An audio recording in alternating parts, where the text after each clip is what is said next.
تشتغل 6 والّا 5 أيام في الأسبوع؟ طب إيه رأيك لو قُلت لك إن أنت ممكن تشتغل 4 أيام بس في الأسبوع، وكمان تعمل إنتاجية أفضل من ال5 وال6 أيام؟ في شركة اسمها إكسوس في الولايات المتحدة عندها أكتر من 3000 موظف حوالين العالم، قررت إن هي تجرب تشغّل الموظفين بتوعها لمدة 4 أيام بس في الأسبوع بدل من 5 أيام، ونشرت من كام يوم كده نتيجة ال6 شهور الأولى من تجربتها اللي لسه مستمرة لحد دلوقتي، والشركة دي بتشتغل في برامج التدريب للرياضيين المحترفين، وكمان بتعمل برامج التغذية والتعافي لحوالي 25% من أكبر 100 شركة في أمريكا، والشركة دي بقى قررت إن هي تخلّي أسبوع الشغل عبارة عن 4 أيام عمل بس، ومدة الشغل فيهم بتكون من 32 ل 40 ساعة، وده بيكون حسب رغبتك ولكن على شرط واحد بس، والشرط ده هو التنسيق مع مدير كل قطاع من قطاعات الشركة دي عشان خاطر يقدروا إن هم يرتبوا أولويات الشغل وترتيب الوقت ومين هياخد أجازة قبل مين وفي وقت عامل إزاي. والهدف من الموضوع ده بشكل عام هو إن سياسة الشركة تكون مرنة، وإن الموظفين يقدروا يتعافوا ويرتاحوا بالشكل اللي يناسب حياتهم وظروفهم. والشركة استعانت باتنين من علماء النفس المشهورين عشان يقدروا إن هم يساعدوها في نتائج التجربة دي، والاتنين دول هم آدم جرانت ومارينا شاندل، والنتائج الحقيقة كانت مذهلة. حوالي 91% من الموظفين قالوا ان هم بيقضوا وقتهم بشكل اكتر فعاليه واكتر انتاجيه مقارنه ب 64% بس قالوا ده قبل التجربه. يعني نقدر نقول ان معظم الناس تقريبا كان ادائها فعال بشكل اكتر بكتير. وعندك كمان نسبه الاحتفاظ بالموظفين او عدد الموظفين اللي بيمشوا من الشركه كل سنه واللي بيتسمى الدوران او التيرن اوفر. الرقم ده قل من 47% في سنه 2022 لاقل من 29% في بدايه سنه 2023. ما هو طبعا مين هيمشي من شركه بتشغله 4 ايام بس في الاسبوع؟ ناس طيبين قوي يا خال. والشركه كمان عشان توفر وقت اكتر حاولت ان هي تختصر مده الاجتماعات ل 25 دقيقة بس، يعني تقريبا لو عندنا الكلام ده في مصر فالناس هتدخل تتكلم مع بعض وتسلم على بعضها وتهزر شوية وخلص الكلام على كده.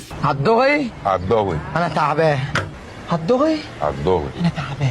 وكمان الشركة عشان خاطر توفر انتاجية اكتر فثبتت ايام معينة للاجتماعات وايام معينة للعمل الفردي بس، وده عشان خاطر تتجنب فكرة تبديل المهام اللي ممكن تقلل الانتاجية بشكل كبير. يعني مش تكون مثلا قاعد بتعمل شغلك ومرة واحدة يقول لك ده في اجتماع مفاجئ، او العكس يقول لك ان انت في اجتماع ومطلوب منك تخلص شغلك بمنتهى السرعة. الغريب بقى يا صديقي ان في دول زي ايرلندا واسبانيا وانجلترا قرروا ان هم يعملوا نفس التجربة، وقالوا ان النتائج كانت ايجابية جدا برضو بالنسبة لانتاجية الموظفين وروحهم المعنوية العالية اللي كانت موجودة في الشغل في الوقت القليل ده. وده برضو ممكن يكون كلام منطقي حبتين، لان انت لو اشتغلت وقت اقل وعارف ان عندك حجم اجازه اكبر ففي الاغلب هتكون عايز تنجز حجم اكبر من الشغل. وتعالى بقى نشوف تقرير مؤسسه بنك ريت الامريكيه، ودي شركه ماليه شهيره في موضوع الاستشارات القانونيه والماليه بالنسبه للاعمال والقروض والادوات الماليه. الشركه بتقول ان 81% من الامريكيين اللي بيشتغلوا بدوام كامل على مدار الاسبوع بيأيدوا بشده العمل لمده 4 ايام بس في الاسبوع. والسؤال المهم هنا، هل تعتقد ان النظام ده لو اتطبق في مصر وخصوصا بالنسبه لثقافتنا الجميله في الانتخه والرحرحه والتفخيم ممكن يكون مهم ويفرق معانا في الانتاجيه، ولا هنفضل زي ما احنا بل بالعكس الاداء ممكن يسوء اكتر واكتر؟ يا ريت تشاركونا بارائكم وتعليقاتكم في الكومنتات،